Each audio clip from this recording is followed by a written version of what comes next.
하나님이 마지막 10번째 재앙에 관해 말씀하십니다. 애굽 온 땅에 전무후무한 큰 부르짖음이 있을 것이지만 아무도 애굽을 도와줄 수 없습니다. 반면에 이스라엘은 안전합니다. 이는 히브리 민족을 짓밟고 문명을 이룩한 애굽과 그들의 압제로 인해 고통으로 탄식하며 부르짖었던 이스라엘 백성의 상황이 하나님의 공의로운 통치 아래 역전됨을 보여줍니다.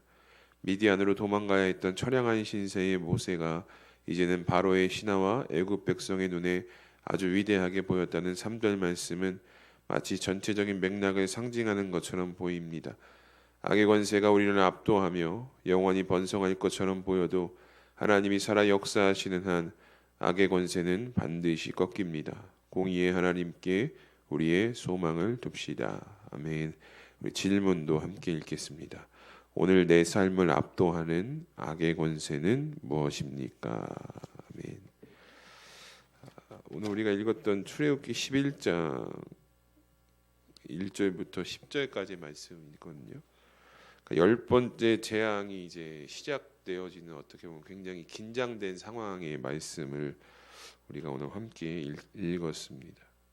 그러니까 하나님께서는 이 재앙이 애굽의 역사에 전무후무한 일이 될 것이다라는 아주 강력한 말씀을 모세를 통해 하셨는데, 이게 단순히 그냥 어떤 재앙의 강도를 의미하는 것이 아니라 이 애굽의 권세와 또 그들이 섬기던 신들이 완전히 무력화될 것이다라는, 어떻게 보면 완전 이 위대한 하나님의 선포가 이 안에 담겨 있습니다. 그런데 여기 아주 중요한 대조가 여러분 하나 등장을 하게 되는데요. 애굽 전역이 이 재앙으로 인해서 두려움과 공포에 떨 것이다라고 말씀하시지만 이스라엘 백성들은 안전하다라는 대조가 말씀 가운데 비춰집니다. 분명히 같은 땅에 있었거든요. 같은 땅에 있었고 또 같은 밤, 또 같은 시간 속에 있었지만 전혀 다른 결과가 나타났다라는 것이죠. 누가 이렇게 하셨냐면 하나님께서 이렇게 하신 것입니다. 같은 장소에 있었고 같은 시간이지만 하나님께서 분별하셔서 자신의 백성들을 보호하시고 통치하신다라는 것이 바로 이 대조적인 말씀 가운데에 새겨져 있다라는 것이죠. 오랜 세월 고통 속에서 신음하던 이들이 하나님의 개입으로 인해서 안전이라는 것을 이제 경험을 하게 됩니다. 그러면서 우리에게 한 가지 더 주목하게 될 것은 11장에 특별히 우리가 이 모세가 애굽 사람과 또 바로의 신하들로부터 크게 존중받았다, 또 그렇게 인식되었다라는 점을 우리가 말씀을 통해서 확인할 수가 있는데요. 사실 이제 한때 생명의 위협을 받아서 그들로부터 생명의 위협을 받아서 도망칠 수밖에 없었던, 어떻게 보면 이제 함부로 손댈 수 없는 존재가 되었다라는 것을 우리가 말씀을 통해서 고백하게 됩니다. 근데 이게 어떤 모세의 개인적인 능력이나 성취로 인한 것이 아니라 그와 함께 하시는 하나님의 놀라운 권위가 그를 통해 나타났기 때문에 이 애굽과 바로가 그의 신하들이 모세를 아주 위대하게 바라보게 되었다라는 것이죠. 그러니까 이게 단순히 어떻게 보면 인간관계의 역전으로 보이는 것이 아니라 하나님께서 그동안 쌓아져 놓았던 이 억압의 구조를 이 하나님의 정의와 질서로 완전히 무너뜨리시고 다시 세우시는 장면이다라는 것이죠. 그러니까 강해 보이던 권세가 하나님 앞에서는 이 애굽이라는 권세가 급격히 흔들리고 작아 보였던 이 모세를 세우시는 그 하나님의 질서, 역전시키시는 그 하나님의 모습을 우리가 오늘 말씀을 통해서 고백할 수 있게 됩니다. 영원히 악이 지배할 것 같았던 상황이 하나님이 개입하시는 순간 역전이 되었다는 것이죠. 이 말씀이요 오늘 우리의 삶에도요 한 가지 분명한 질문을 던집니다. 현재 우리의 삶을 나를 위축시키고 두렵게 만들고 마치 벗어나지 못하게끔 나를 붙잡고 있는 느껴지는 그런 힘들이 혹시 있으십니까? 환경이 될 수가 있고요, 관계가 될 수도 있고, 또 죄의 습관들이 우리를 계속해서 묶어두는 것처럼 우리가 그렇게 느껴질 수가 있습니다. 그런데 그런 우리를 향해서 오늘 본문은 분명히 말씀을 합니다. 하나님께서 살아 역사하시는 동안 그 어떤 권세도 우리의 삶의 최종적인 주인이 될 수 없다라는 거예요. 현재 우리의 삶을 붙들고 있을 수는 있지만 하나님이 역사하시는 순간 하나님의 때에 모든 권세는 다 무너지고 하나님께서 오늘 모세를 위대하게 만드셨던 것처럼 우리의 삶도 역전시키시는 하나님 그 놀라운 은혜를 우리가 바라볼 수 있게 된다라는 것입니다.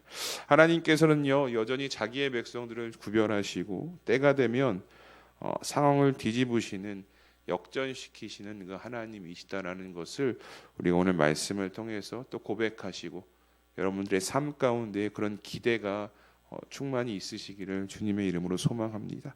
우리의 소망은요 눈에 보이는 힘이 아니라 반드시 역사하시는 그 하나님께 있음을 우리가 말씀을 통해서 함께 고백하시면서 시간 다시 한번 우리 11장 출애굽기 11장 말씀을 함께 읽어보도록 하겠습니다.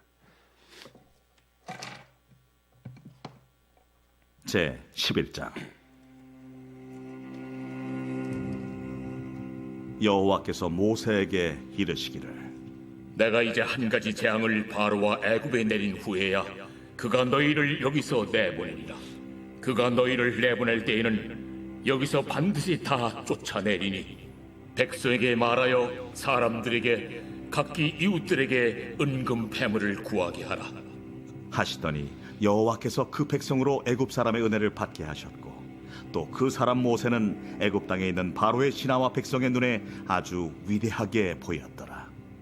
모세가 바로에게 이르되 여호와께서 이와 같이 말씀하시기를 밤중에 내가 애굽 가운데로 들어가리니 애굽 땅에 있는 모든 처음 난 것은 왕위에 앉아있는 바로의 장자로부터 맷돌 뒤에 있는 몸종의 장자와 모든 가축의 처음 난 것까지 죽으리니 애굽 온 땅에 전무후무한 큰 부르짖음이 있으리라. 그러나 이스라엘 자손에게는 사람에게나 짐승에게나 개 한 마리도 그 혀를 움직이지 아니하리니 여호와께서 애굽 사람과 이스라엘 사이를 구별하는 줄을 너희가 알리라 하셨나니 왕의 이 모든 신하가 내게 내려와 내게 절하며 이르기를 너와 너를 따르는 온 백성은 나가라 한 후에야 내가 나가리라 하고 심히 노하여 바로에게서 나오니라. 여호와께서 모세에게 이르시기를 바로가 너희의 말을 듣지 아니하리라. 그러므로 내가 애굽 땅에서 나의 기적을 더하리라 하셨고 모세와 아론이 이 모든 기적을 바로 앞에서 행하였으나 여호와께서 바로의 마음을 완악하게 하셨으므로 그가 이스라엘 자손을 그 나라에서 보내지 아니하였더라. 아멘. 말씀 기도 함께 보겠습니다. 3절입니다. 여호와께서 그 백성으로 애굽 사람의 은혜를 받게 하셨고 또 그 사람 모세는 애굽 땅에 있는 바로의 신하와 백성의 눈에 아주 위대하게 보였더라. 아멘. 첫 번째 기도 제목입니다. 세계 제1의 기독교 박해 국가인 북한에서 믿음을 지키는 성도들을 기억하소서. 이들을 조롱하며 학대하는 교만한 자들의 권세를 멸하소서. 악의 권세에 무너지지 않도록 북한의 성도들을 붙드시고 곧 다가올 해방의 날에 무사람 사이에서 이들을 존귀하게 세우소서. 아멘. 6절 말씀입니다. 애굽 온 땅에 전무후무한 큰 부르짖음이 있으리라. 북한의 불의한 3대 독재가 속히 끊어지게 하소서. 그 땅을 지배하는 악의 권세를 성령의 불로 소멸하시되 진노 중이라도 긍휼을 잊지 마소서. 폭압적인 통치 아래 선악을 분별하지 못하고 허망하게 죽어가는 인민들을 불쌍히 여기사 속히 자유와 해방의 날을 허락하소서. 아멘.